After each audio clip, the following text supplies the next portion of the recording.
Thank you for listening and welcome to the Life Radio Show, a once proud member of the now defunct Eventide Entertainment Podcast Network. I'm your host, Don Smith. The sort of elected mayor of Corwin, Ohio, Jess Cordry, is in as our guest co-host. We learned about People to Kill with filmmakers Adam Clevenger and Noah Shane. If you enjoy the show, like and follow the Life 1069 on Facebook and Don Smith Comedy on Twitter, or tune in live on Tuesdays from 7 to 9 p.m. on WWSU 106.9 FM, or you can stream the show live at WWSU1069.org.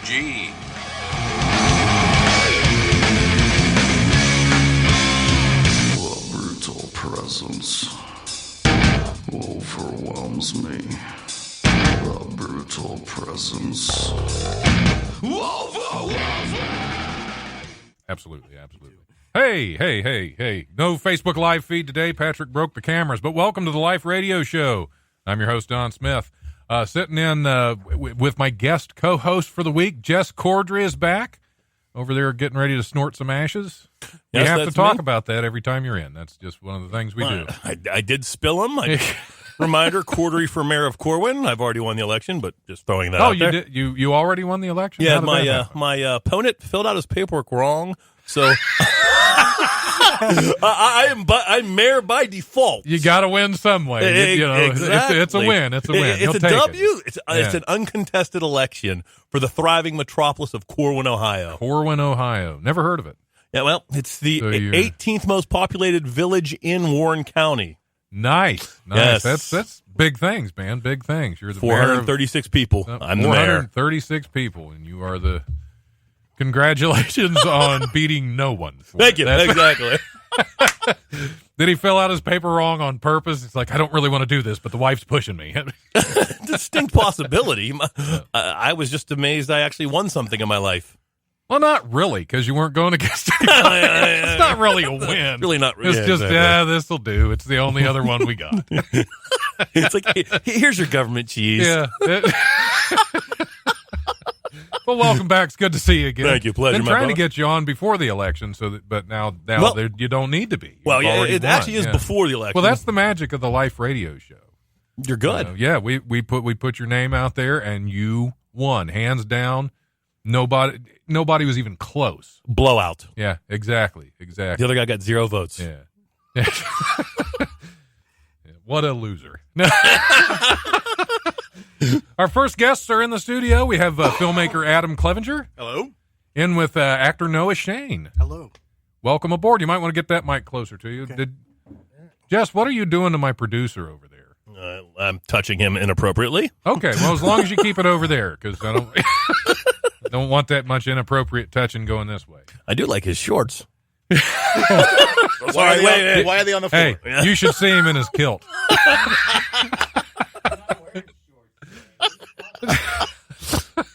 I think he's talking about your underwear, Patrick. Yep.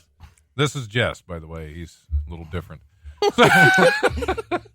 So should we talk about People to Kill, or should I rephrase that so it doesn't sound like we're being dangerous on the air or something? No, I think we should talk about People to Kill. Okay, well, tell us a little about People to Kill. This is your movie that's getting ready to come out. I have an empty box. Oh, it's just, is that a fake? That is actually, okay. It's a cover art of the DVD. I haven't actually burned the actual video yet. Okay, I'm still okay. Doing a third pass on my sound because I want it to be extra crisp for the Inglewood Cinema coming up here in a couple weeks. Absolutely. Yeah, get closer to that mic. Absolutely. We lost you, Tori. You're trailing off. Very good. It's like you're driving by as we're talking. Yeah.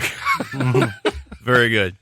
But, Inglewood Cinema is reopened. I'm excited about that. Yeah, thank goodness. And they're wanting to be a very good partner for the indie community, which is wonderful. They just had a nice horror marathon a week or so ago as the reopening, and then they're having a couple events coming up. Baron von Porkchop is doing a presents, and I happen to be lucky enough to be one of the presents. Pork chops. Yeah. All right. That sounds like fun just by itself. I love pork chops. No, that theater is like right by my house. Oh, wonderful. I was really upset when it closed down because I used to walk over there all the time and watch weird stuff. And it for a long time it was really friendly to indie filmmakers. I saw several of Henrik Kuto's premieres there. Absolutely. I think Eric Whiting. I think he had one of his first premieres there. Probably I saw Hellhounds there. Yeah. So it's always been. Hey, we might have cameras after all. Look at that. Patrick got it. Hey. Patrick, you are the man. We're not. I don't think we're live yet. We're still dead. So, which is Halloween, so we're undead right now. What's that? All right, perfect. I lied. With We the will be DVD name. Facebook. What is that again? What's that? People to Kill. People to Kill, and they're dead. They are indeed. So we started ahead of time. So Fair. So without spoilers, Yes. what can you tell us about People to Kill? Which, I mean, as soon as we go live, I'll show you the picture of Aaron R. Ryan on the cover, which, I mean, you don't need to see more than that just to know you want to watch it. Yeah, the cover art's enough. You look at that, like, here you go, $20. It's fine. Yeah, exactly. Yeah, so it's very, very difficult. I've actually struggled for 4 years to come up with what to say in interviews like this because it's a very complicated story. It's not a typical indie movie, definitely not a horror. It's more of a revenge thriller, mystery involved, so giving too much away, a lot of callbacks throughout the movie, so people who pay attention really do get rewarded for it. My wife and I came up with finally an answer to the question of what should we say when someone asks us, and I say People to Kill is a tale of love, loss, betrayal, murder, and revenge, but not necessarily in that order. Oh, yeah, you got to sprinkle that around everywhere. You do. Absolutely. Got to mix that up. Yeah, because this past weekend, Murder and Revenge, I went and saw Titus Andronicus at the Cincinnati Shakespeare Company, so that was, it just clicked because there's a lot of blood in that. That's kind of a revenge horror story. But Noah, you are one of the stars. Is that are you one of the stars, or you just happen to be in it? Well, or were you walking by as he was filming? Legit, he steals the show. He's tremendous. Awesome, He's tremendous. Awesome. thank you. The history behind that is kind of interesting because I wasn't even originally in the cast at all. It was like, okay, if there's a filler spot, you can go in here, but I was mostly helping out on the technical side originally. And we had a great, and this all, there's a way backstory to this. I don't know where I should start, but yes, I'm in the movie to answer the question. Okay. That's what we were trying to get to the bottom of. But we have an hour to fill, so I like when you talk about it more. And you don't look that technical, let's be honest. Right. No. You almost look homeless. I know. Thank you. So it was kind of like, where's he going with maybe this he's My still next in role. character. He's a method actor. Yeah, Or a good meth point. head actor. I don't know. Yeah. No, he was a tremendous actor all along. We actually did a play together, Night of the Living Dead Live, back in 2014, together as a group. Night of the Living Dead Live. Oh, if you missed it, you missed out. It was tremendous. It sounds like I missed out. 'Cause that Jeff does Berkman, sound- who's a local legend, love Jeff Berkman. was the director, and he knew me. He actually knew Noah, and he pulled together an amazing cast. And we blended like no other theater group has ever blended before. What theater was this at? We were over at the Dayton Playhouse, right? Yes. Oh, Dayton Play. Okay. And we all blended together super well. We clicked immediately, and we hung out. We're still really good friends. So right after the play was over, I'm like, I'm not ready to be done with this group yet. So I wrote a movie so we could all hang out and do something together. Specifically for that. That's awesome. A lot of it too. really was. Some of the character names actually came from the play itself, just as an inside joke. And this guy here he's humble, but he's amazing. He's not only a great actor, but he went out to Hollywood and did a lot of work out there and doing stuff. cool. So technically, behind the scenes, he was going to be unbelievably helpful, and he was. Thank you.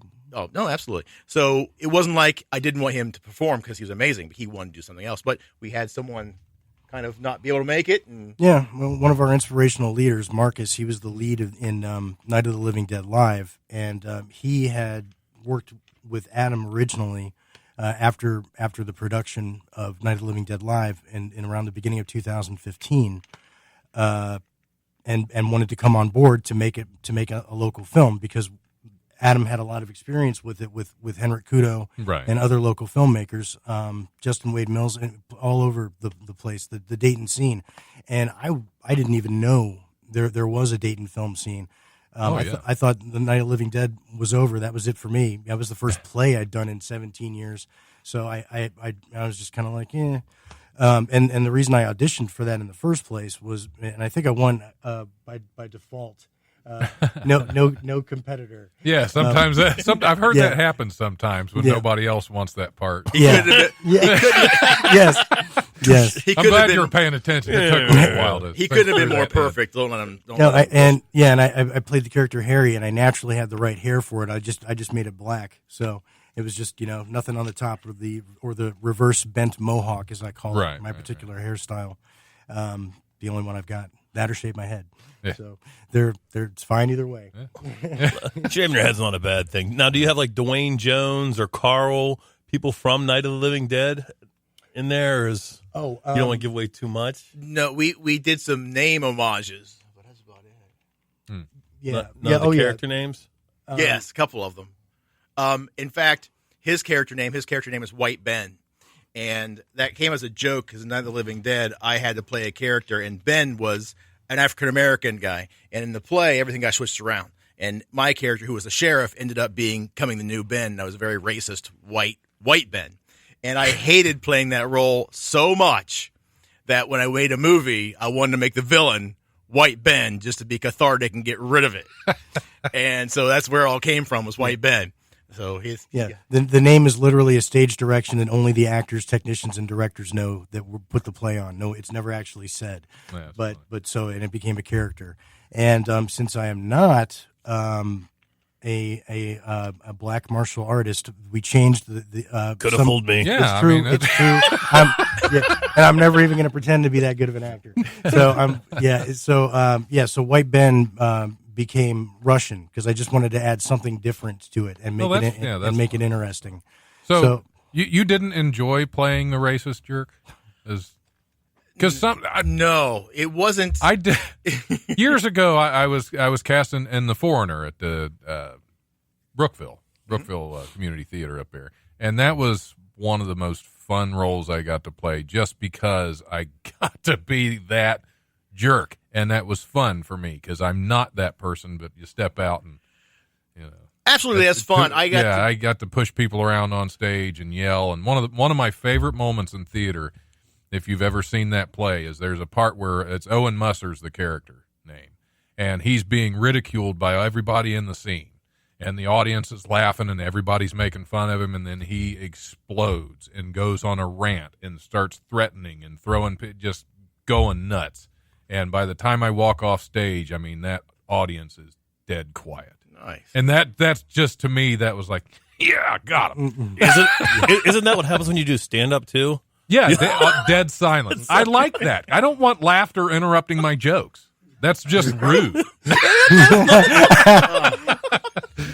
No, I like a quiet audience. I like to perform at churches and libraries where people don't know that I'm actually performing. I just walk in and start talking and telling jokes. Nobody laughs. But it definitely is cathartic to do an evil character. I got to do that in Eric Whiting's Primordial, which was my favorite role I got to do. Yes. I got to be a really good evil jerk in that, which is great. And from that, I came across an idea that the nicest people make the best jerks in movies. And from that, I cast in my movie totally with that in mind. So all the really bad people, I made the nicest people that I knew in real life. And it had to be cathartic. And my gosh, does it show on camera. It really does. Yeah. Between this guy and a guy named Sean Walters, who is local around here. He has moved to Kentucky. My goodness. When you see Sean Walters, he blows up. Yeah, he's and this was, and everything was written, tailored for certain actors because they've done interesting things like that before, or we knew it was in them, and it was something different for them to try. So it was really tailor made, and it was tailor made, unfortunately, twice because we had a lead actor step out of the production when we hadn't done all of his principal photography yet, but we had most of it. So it was nice. So the story changed. So that's something to keep in mind. It was like this, and in fact, it turned out strangely to be helpful for another project, which was we had so much footage by the end of it that we actually when we looked at it, it was like, oh, okay, we finished the movie and we made a third of the next one. Yeah, so you already have a sequel. Yeah, we do. I've got about an hour and 20 minutes of the sequel already done. I haven't done anything else with it. So you're actually doing better than when like Bela Lugosi died in Outer Space Planet 9 thing, So you've patched something and moved something to the future. It worked out really well. It opened up some opportunities for new actors and new people, and their characters just blew up. I mean, this, honest to God, if you come to the movie and it's going to be November 16th at the Inglewood Cinema at 8, it's just the acting in it. I'm not even blowing my own horn. It's not even me. I wrote it for people, but they brought so much to it that I couldn't have written. That it was just, it's stunning when I look back at it. I'm really amazed at how well they did, and I couldn't be more proud of my cast. Yeah, when's the premiere? It's November 16th, a couple weekends from now, Saturday, over at Inglewood Cinema at 8 p.m.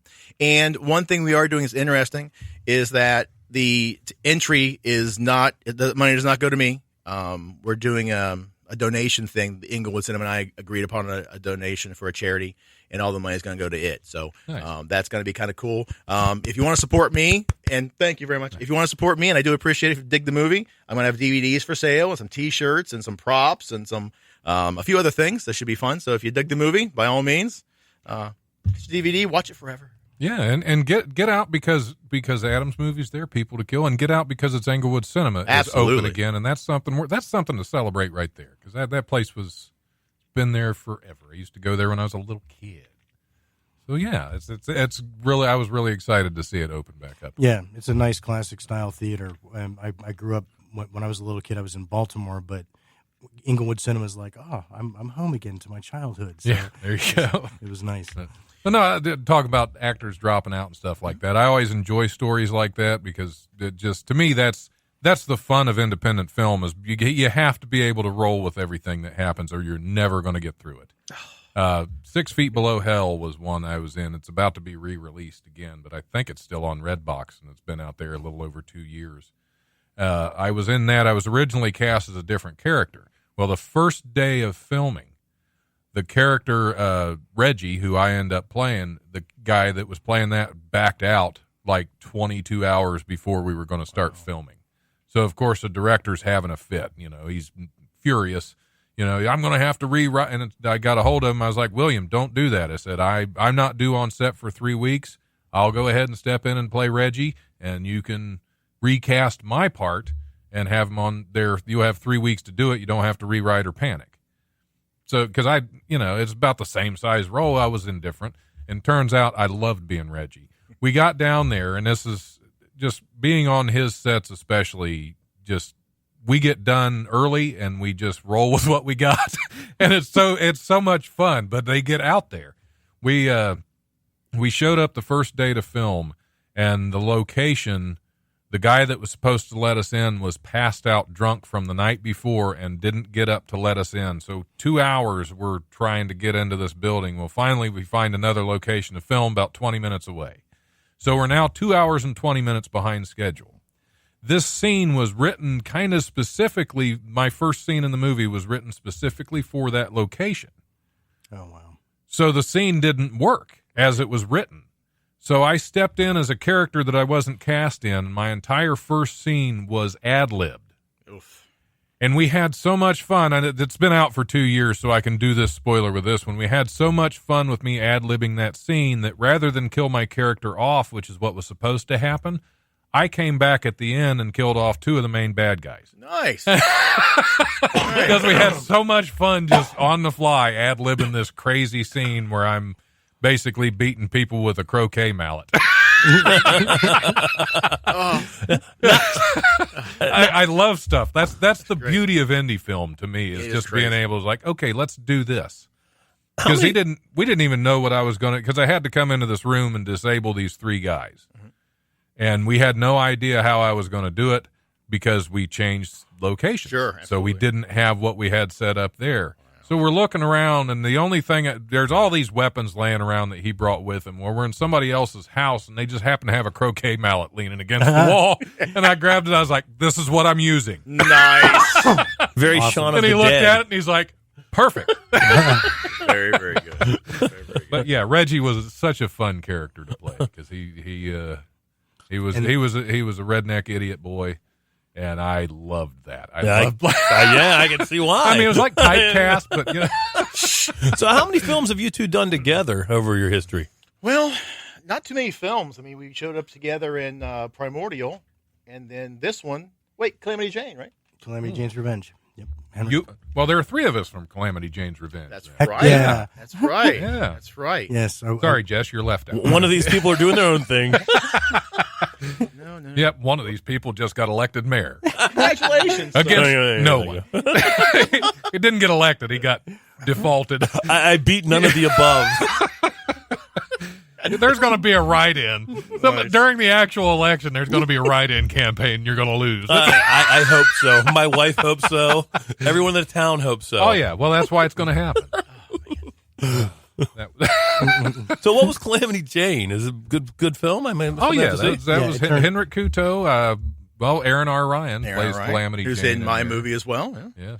Yes. It was a fantastic Calamity Jane. That was a fun movie. It was. Mike Canistero got beat over the head with a gun. Calamity Jane shot me with my own pistol while I was going to the bathroom. It's true. Boy, there's so many ways I could take that. That was another one of the exactly. That was another one of those where it was like, okay, how are we going to kill me off? And that's kind of what I came up with. I was like, well, I just we were out in the woods, so I went over and acted like I was taking a leak. And she come along and pulled my gun out of my holster, and when I turned around, she shot me. Yeah, fun stuff. It was. All right, I'm going to have to do the comedy rundown. We're going to have to take a little break. Were you queued up for break, Patrick? I will in a moment. Slacker. All right, here's this week's comedy rundown brought to you by the legendary Wiley's Comedy Club at 101 Pine Street in Dayton's historic Oregon District. Call 224-JOKE or go to wileyscomedy.com for all the best in Dayton comedy. Tuesday, October 29th, tonight, open mic at Peach's Grill at 104 Xenia Avenue in Yellow Springs. That show starts at 8 p.m. There's also an open mic at the Growler Pub at 3808 Wilmington Pike. That show starts at 8 p.m. Wednesday, October 30th, open mic at Mila's Suburban Cafe at 606 Taywood Road in Englewood. That's at 7 p.m. There's also an open mic at the South Park Tavern at 1301 Wayne Avenue. That show starts at 9 p.m. And there's an open mic at the Buckeye Sports Lodge at 126 West High Street in Springfield. That show starts at 8 p.m. There's also a Wednesday comedy night at the... Why is my phone going off? I'm going to kick some... Anyway. Also on Wednesday, comedy night at Grove's Franklin Tavern at 331 South Main Street in Franklin. That show starts at 7:30. Jesse Nutt's going to be headlining that one. I think I talked about him earlier, didn't I? Somewhere it did. Maybe on that show. I don't know. Maybe on Patrick's show I did.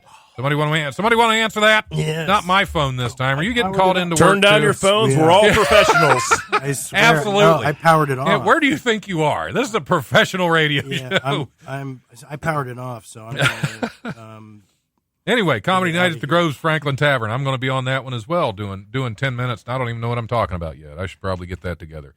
Thursday, October 31st, open mic at the Spirited Goat at 118 Dayton Street in Yellow Springs. That show starts at 7 p.m. There's also on Thursday an open mic at the Barrel House at 417 East 3rd Street from 8:30 to 11. And open mic at the Hookah Bazaar at 958 Patterson Road. That show starts at 10 p.m. Sign-ups are at 9:30 if you want some stage time. Talk to Johnny Woods. Friday and Saturday, November 1st and 2nd, Brad Lanning is going to be at Wiley's Comedy Club at 101 Pine Street in the Oregon District. Friday through Sunday, November 1st through the 3rd, Leonard Outs is going to be at Dayton Funny Bone at 88 Plum Street at the Green. Saturday, November 2nd, Grown and Sexy Comedy and Poetry Show at 2222 Olive Road. That show starts at 8 p.m. And Sunday, November 3rd, Wiley Sunday Comics is back at Wiley's Comedy Club. That show starts at 8 p.m. Get out and laugh with some of your favorite local comics. That is it. As always, check out wileyscomedy.com and DaytonFunnyBone.com for details and tickets to upcoming shows. And we still, I believe, have a mic on Mondays at 7 p.m. at the Barrel at 857 West Central in Springboro. I also believe there's one at the Stage Door on Jefferson. Venue.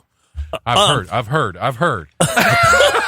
I'm not sure who's running the open mic there. Grown and Sexy, is that the actual title of That is the actual title of the comedy and poetry show. Okay. I believe Lonnie Black's putting that one on. I think that's over Olive Road. I think Grown and Sexy. Grown and Sexy. Okay. Yeah, I'm impressed. Touche. We should discuss that a little more. Yeah, we'll talk about that after the break.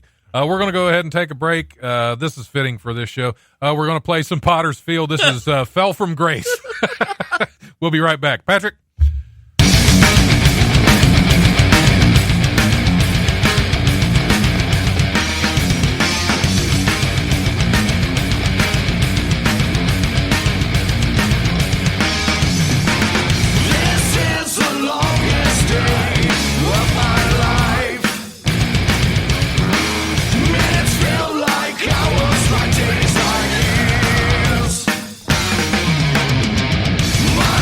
Way down my head in my heart. Never felt such hopelessness. Never shed so many tears.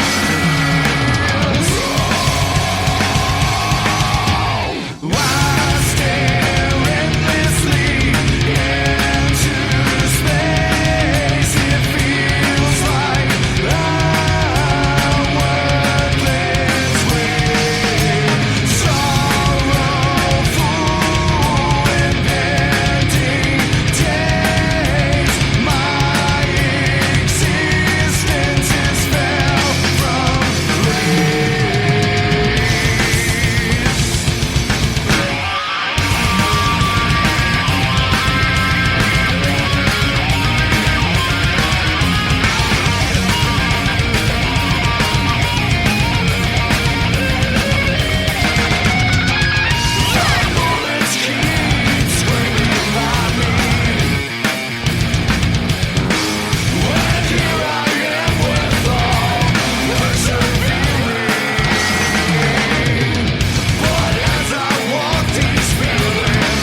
Hey, this is Don Smith from the Life Radio Show. Do you like telling jokes? Are you the class clown? Do your friends always tell you you're funny? You want to prove them wrong? Well, nearly every Sunday, Wiley's Comedy Club at 101 Pine Street in Dayton's Oregon District brings you Wiley's Sunday Comics. You can be the one on stage making people laugh. Or not. All you have to do is send an email to wileysundaycomics@gmail.com and follow the instructions in the reply email, and you can tell jokes at Ohio's oldest comedy club. I'm just proud to be a part of the American judicial system. Judaical. Judaical system? No. Judicial system. That ain't right. Slightly more than 4. Hey, welcome back to the Live Radio Show. You gotta come back with that. Nice. Because nobody knows what we were talking about at that one. So, hey, welcome back to the Live Radio Show.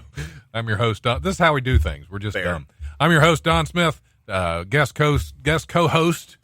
Guest ghost. It's close to Halloween. English. You can be our ghost host. Ghost co-host. I do look like Uncle Fester, who just ate a whole lot of mayonnaise. Yeah. I'd say, well, something was festering over there. It's a vicious rumor, people. I'm not a crook. Yes, the mayor of Corwin just shat himself. No, let's not go with the word shat. Okay. Let's just go with occasionally a guy breaks wind, you know? Oh, it happens. This is why I like Bath and Body Works. It's my favorite store in the mall because you can break wind there all day and nobody knows. Exactly. That's true. That's true. You can just crop dust the whole store. You know, and everybody because everybody's breathing in there too. Everybody's sniffing, so you know they're getting hit with it. And it's just drowned out. They're not feeling it because one time I farted and stopped the bus. Yes, I was coming back from a place called Barnesville, Ohio, which Rob Wolfong, I believe, is doing stand-up there in a couple weeks. Okay. Yeah, just a little promotion for him. Everybody on the bus thought you were born in a Barnesville. Well, no, I had ate a 3/4 of a block of provolone cheese earlier in the day.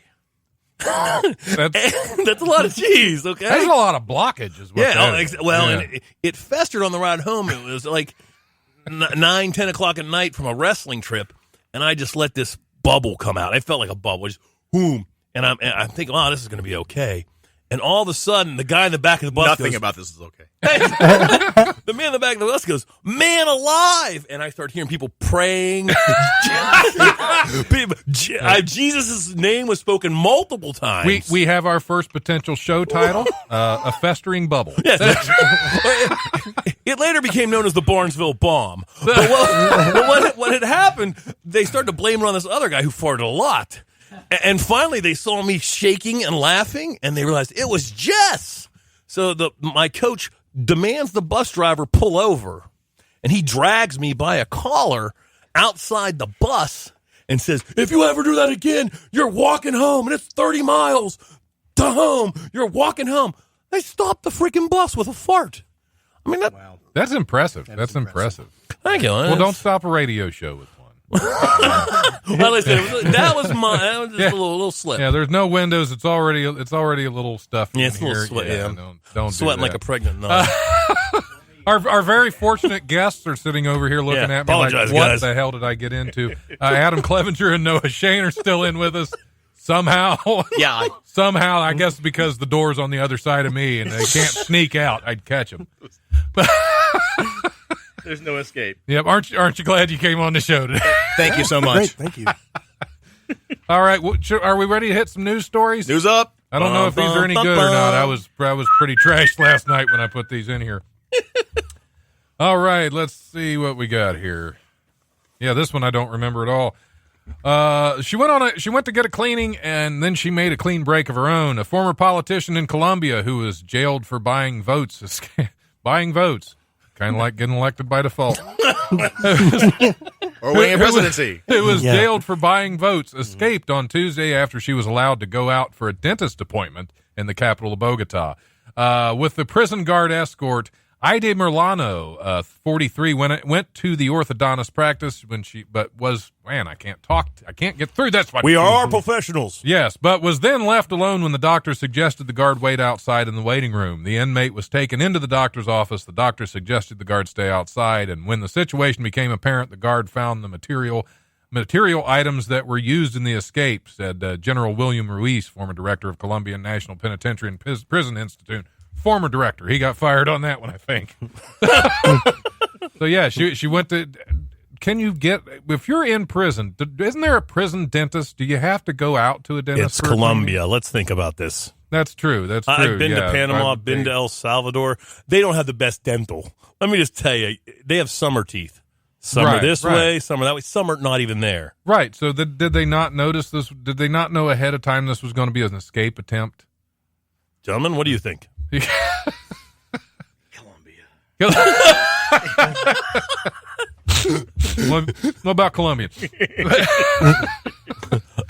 I mean, yeah, you have to figure the odds of something bad happening at a Colombian dentist are probably greater than it's going to be good at an American dentist. Yeah, it's just bad stuff's going to happen at a Colombian dentist. I would imagine so. Yeah, there could be a movie on a Colombian dentist. Think about that. What's that? I've got time. A movie about a Colombian dentist who kills people. There you go. That's a thought. Not a good thought. Not a good thought. No, but it's a thought. Corbin Burnson kind of nailed that dentist. Yeah. Was he better than Steve Martin? Oh my God, Steve Martin. That actually is an inspiration for something we're working on next. We're wanting to do an Amazon Women on the Moon kind of Kentucky Fried movie kind of thing. I love that movie. Yeah. That's a sequel to the Kentucky Fried movie. Yes, and we're huge John Landis fans. Huge. And unfortunately, all we've got right now is skits. And it was like, well, this isn't really long enough to make a movie, but it's interesting enough to film. So what do? It's like, it's just, make a Amazon Women on the Moon Kentucky Fried movie style movie. I love those. That's what. Yeah, we're looking forward to that. Yeah, something completely different from what I did just now. I'm like, I'm doing something different. So, this will be fun. Well, yeah. Hey, if you need an idiot, fair. If you need somebody to play a boy redneck, we need all types. We need a lot of actors because it's a lot of different scenes. And especially people with comedy experience. Fantastic. We need the car. Sorry, you're out. And those who far Well, he's a professional politician now. He did all the time. Right. Hey, Ronald Reagan, Robert Redford. No, not Arnold Schwarzenegger. Yes. Yeah. There you go. I can make it happen. Yeah. Why not? Jesse Ventura. He was kind of an actor. I mean, that's. Well, yeah, I loved both of them in Predator. So yeah, so they did good. Time to bleed. We got plenty of time to fart though. So right. I was going to say you guys just got skits. He's got some skids. So. Yes, lovely. Well, California man who allegedly broke into someone's home while dressed in only women's underwear. Before fleeing the scene, has been taken into custody, investigators said. Sean McGuire, 37, was arrested on Saturday after the bizarre. Wow. Speaking to the mic, we are professionals. Yeah. Bizarre or the brazier. He was only, I'm going to say cut. Go ahead. Cut. Yeah, let's redo. Can we do another take? From the top. I want to, just for safety. Just one for safety. Action, please. All right. Sean McGuire, 37, was arrested on Saturday after the bizarre ordeal in El Dorado Hills. A family woke up in the middle of the night to find McGuire dressed in lingerie. The homeowner, Matthew Estrich, told investigators he called out to the man described as transient or transgender, I would say. Transient before hearing an exterior door open and slam closed, according to the El Dorado County Sheriff's Office press release. Around the same time, someone spotted a man, quote, a man run out of the open garage wearing only underwear. I mean, if you're going to do a B&E, you do it with some style, I guess. Yeah. That's a sexy B&E. Aren't you the mayor of that town? Yeah. Nah, that's California. Yeah, it's a B&E with a little T&A. Yes. I mean, that might be a good show title, too. It takes a special kind of talent to break in just underwear. I mean, think about it. I mean, your cover picture on your movie. What's the name of that movie again? People to Kill. People to Kill, yes. He couldn't think of it. I was letting the host do his thing. Well, to be fair, the name of the movie changed 4 times. I'm trying to bring you in to That's promote. You always have a working title, and then another working title, and eventually, She could have used underwear in that photo. So that so to do a B&E in underwear, that just takes Oh yeah, Well, that's Now, you're a guy and you want her to have underwear in that photo? Not at all. All right. Never. well. So yeah, you don't want to break into a home and just in your underwear because it's really hard to steal things. Where are you going to put it? Exactly. Well, then you're smuggling them. You know, that's just old school prison style right there. The prison meat locker. Yeah. Speaking of which, I forgot to give a shout out to Butch. Preston Russell is listening in today. It's been a little while. We missed him on the past couple of shows. Welcome back, Butch. We've missed you. Star is also listening in. Good evening, Star. Thank you. Not you. No, you're not a star. You're a mayor of a unfortunate town. And poor town's going to burn. Yeah, when you're on the air telling us all about it. So when it does, we're going to know it was premeditated. They haven't seen my act yet, so it's even worse. Oh yeah. Where next in the news? Next in the news. All right. A haunted house that promises an extreme experience that can last up to 10 hours requires participants to be medically cleared by a doctor and sign a 40-page waiver. The McCamey Manor experiences in Summertown, Tennessee, and Huntsville, Alabama also require visitors to be at least 18, insured, and pass a background check and drug test. WFLA-TV reports that the owner, Russ McCamey, offers thousands of dollars to anyone who completes the tour, but says no one ever has. He records each tour on video for his own protection, he says, or because he's a pervert, and then posts them online, showing people quitting in humiliation. It costs nearly nothing to enter, just a bag of dog food. The website warns of physically demanding environments, but McCamey says the manor is a mental game. So this is apparently a new thing, these kind of interactive haunted houses. I actually, about a month or so ago, I went out to Danville, Illinois, and with Charlie Hester and her husband, Matt, and we did an interview with them. And you all right over there? So I was thinking about interactive. We did, I'm thinking about interactive haunted houses, and I'm thinking, boy, can you bring weapons into those? But that's probably frowned upon. That probably would be, because I mean they get pretty intense. Because I actually Charlie's husband runs one out there called the Fear Experiment, and he walked me through the one they were getting ready to do, which I think the last weekend is this coming weekend that you can be involved in that. But it is some creepy stuff, and they do everything they can to make it as terrifying as possible. And I don't want to give out too much of what happens in there, even though the run's about done. But it's some freaky stuff. I was walking through it with the lights on. It was like, yeah, I would strangle somebody if they put me through this stuff, because it's messed up. Now, as And you all this one- scary movie makers, how would you handle a situation like that? I would yell, cut, and run away. I'm a coward. Yeah. Oh, are we still on the description of signing the waiver and everything like this? That's Yeah, a horror yeah. right there. Okay. That's the 10-hour challenge. is getting Right. away. Right. Yeah. Wow. That's a 40-page waiver. Well, you just sign it. You don't care what you're waiving. Just sign it. Yeah. Boy, Like because I've heard stories about that when I think they actually pulled one of her teeth out.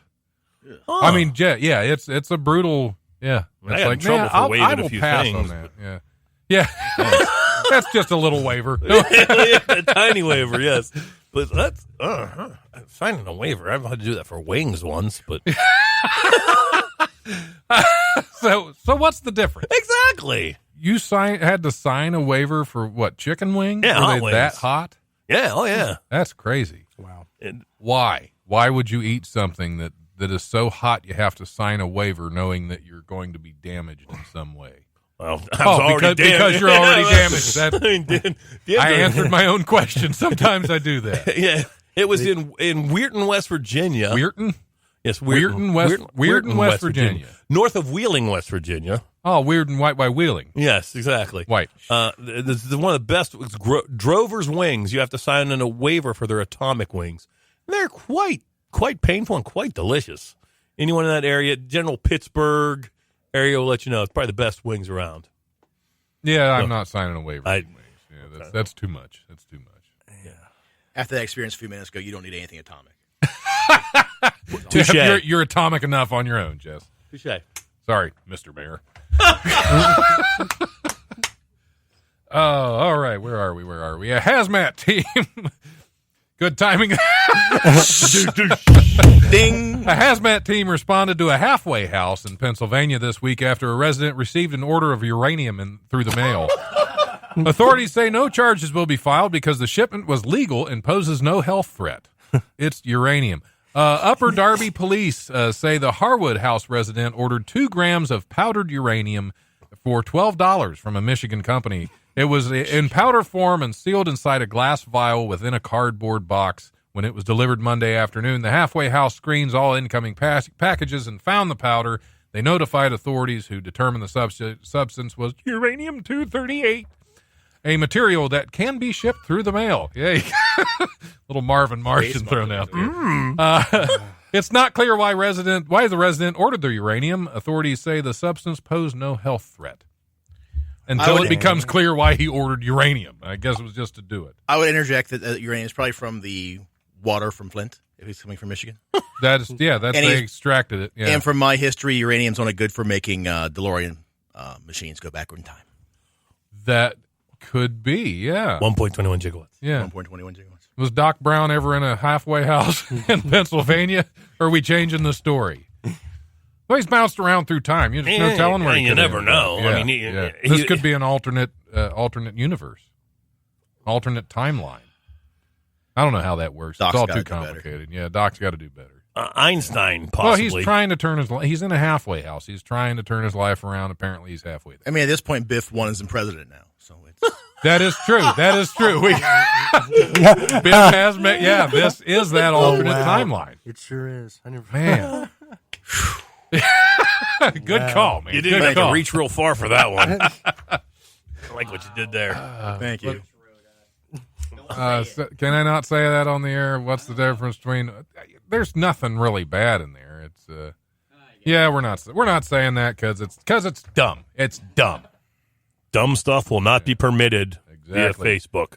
Speaking of dumb stuff, a base jumper who jumped illegally from a northwestern Wisconsin cell phone tower ended up calling the police on himself after his parachute became caught in a guy wire. Maybe a guide wire, but I'm just reading this as it's written. Yeah, their editor didn't check this one very well. He should be a professional. Left him like me. Left him dangling perilously 50 feet from the ground. Police say the 20-year-old man jumped from a 300-foot charter communications tower in Menominee on Thursday. Menominee.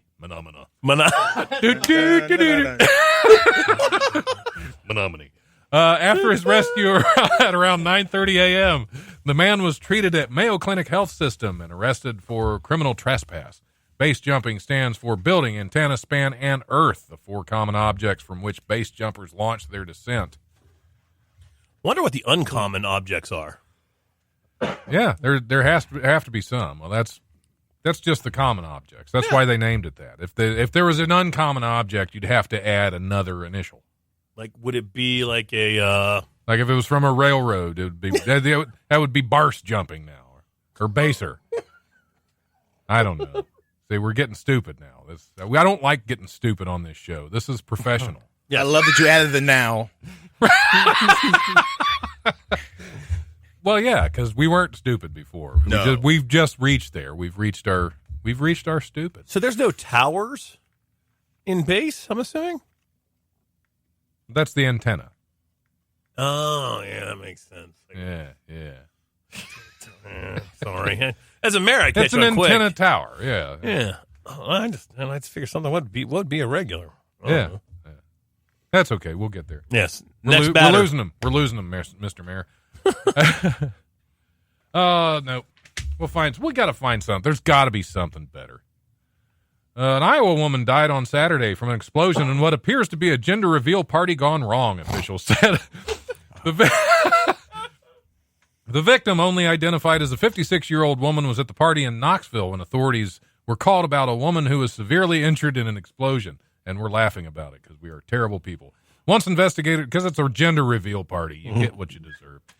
Once investigators arrived at the scene, roughly 40 miles southeast of Des Moines, the woman was pronounced dead. The Marion County Sheriff's Office said it was determined the woman died after a gender reveal caused an explosion.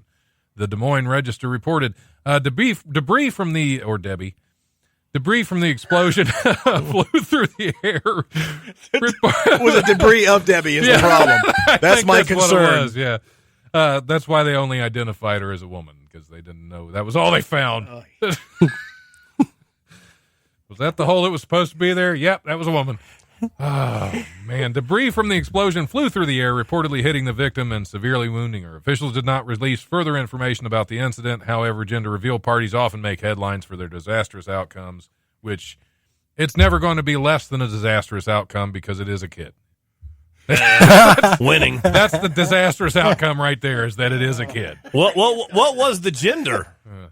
I know. That's why I was disappointed. They said they wouldn't release further information, so we don't know. We're just going to be left wondering after this article. It was all for naught. Wow, yeah, all for nothing. Because this would have been the perfect. I thought that's what the gender reveal party was about. Is now everybody reads it in the paper and they're all going to know. The gender reveal wasn't actually supposed to happen at the party. That's when they were killing Aunt Becky because they didn't care for her anyway. Or sorry, Debbie. Debbie, yeah. Yep, Debbie does Des Moines is what. First the fat boys break up, now this. Yep, so disappointing that we didn't even get the gender reveal. Yep. Into the mic. You say that into the mic. That was just for you. That was good. Well, hey, it's getting. We got about 4 minutes left, so I'm gonna hand this back over to add a little. I don't know, a little class before we head out. I'm going to head this back over to Adam Clevenger. No, it's just you. I mean, you're bound to do better than us, but you're going to tell us a little bit more about what we can do, where we can go see People to Kill. Yeah, if you wouldn't mind, if you have some time, November 16th, I promise you a pretty decent movie. We got some amazing cast. If you know anything about Dayton independent film or theater, we have Erin R. Ryan, who's the main female lead. Jeff Berkman, who's like my hero, plays my dad in the movie. Local comedy geniuses Mike Canistaro and Vincent Holliday play my brothers. Got Noah Shane, got Cassandra Engber, another amazing local talent. So it's just chock full of people. Joe Kidd, Iabu Windermere, it goes on and on and on. Of crass. If you don't like me, which is understandable, or Shane, which is even more understandable, come out to the premiere and catch up with other people there that have a good old time. But yeah, so I hope to see everyone out there. It should be fun. Awesome. Yeah. Awesome. So, People to Kill, November 16th, 8 o'clock in Inglewood Cinema. It's a free show. There's a donation charity if you wish to participate. We'd love to see you. They just reopened it. It's a nice venue. Yeah, it was a lot of fun. It took us 3 years to make this movie. And it was worth it. It was a fun journey. And it's watchable. That's what I love about it. That's always good. Yeah, you won't glowing reviews. Yeah, I mean, say it's watchable. Yeah, I mean, we're gonna work on a comedy project next year, and I've already thought of reviews to put on the back of the box for that. Perfect. It's 90 minutes of your life that you'll know not only you'll never get back, but you're that much closer to death. That's how awful this film is. Something like that. Oh yeah. We'll if see. you need a mayor or political figure's endorsement, just let me know. We're going to need a lot bribes. of actors. He's going to lose to a write-in anyway.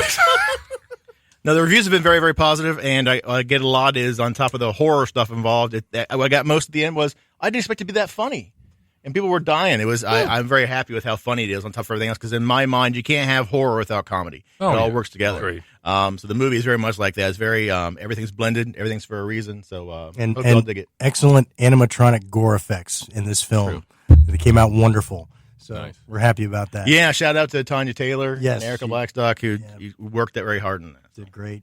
Everybody who helped, Eric Whiting, Oh, director of Primordial. cinematographer. was our Everything that you see cinematographer. that looks great in the movie. Yeah, 90% of that's because of Eric. yeah, he's it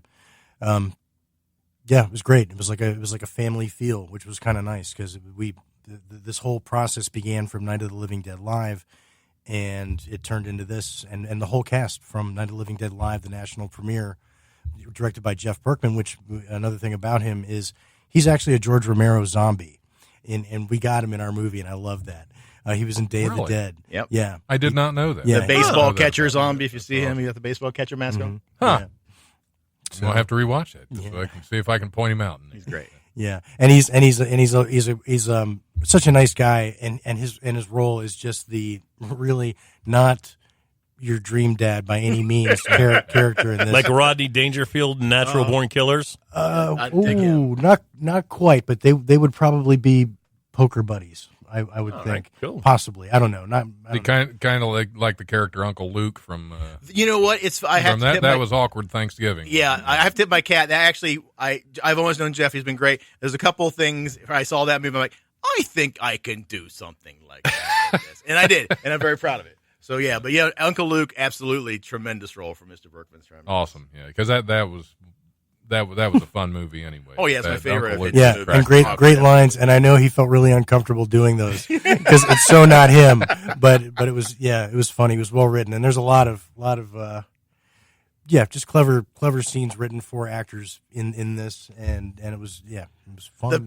The favorite Wrath of Khan joke I've ever seen, by the way. If you're a Star Trek fan, by all means. Yeah, a lot of Star Trek references in this. When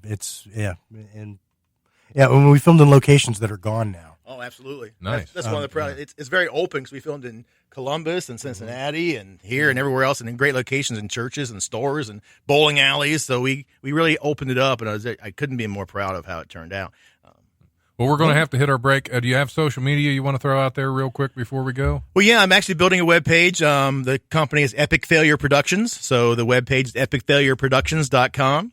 Also, if you want to go online on Facebook, because I am old, I stick to the normal stuff. Facebook page, People to Kill movie page, that would be me. So yeah, check those two places out, and we'll see what we do. I was going to say your sweater's old. You're not old. Oh, this sweater's old. All right. We're going to have to go ahead and take our top of the hour break. Thanks for coming in. Thank you so much. Good to meet you, Noah, and good talking to you. All right, Patrick, take us out.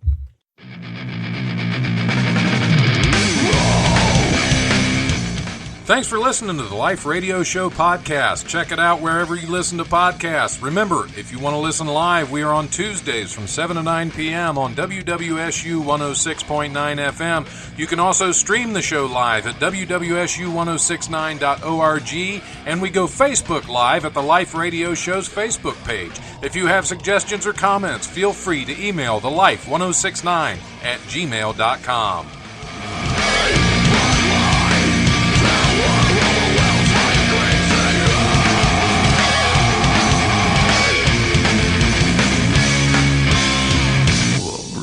Presence overwhelms me. The brutal presence overwhelms me. Yeah, dead silence. I like that. I don't want laughter interrupting my jokes. That's just rude.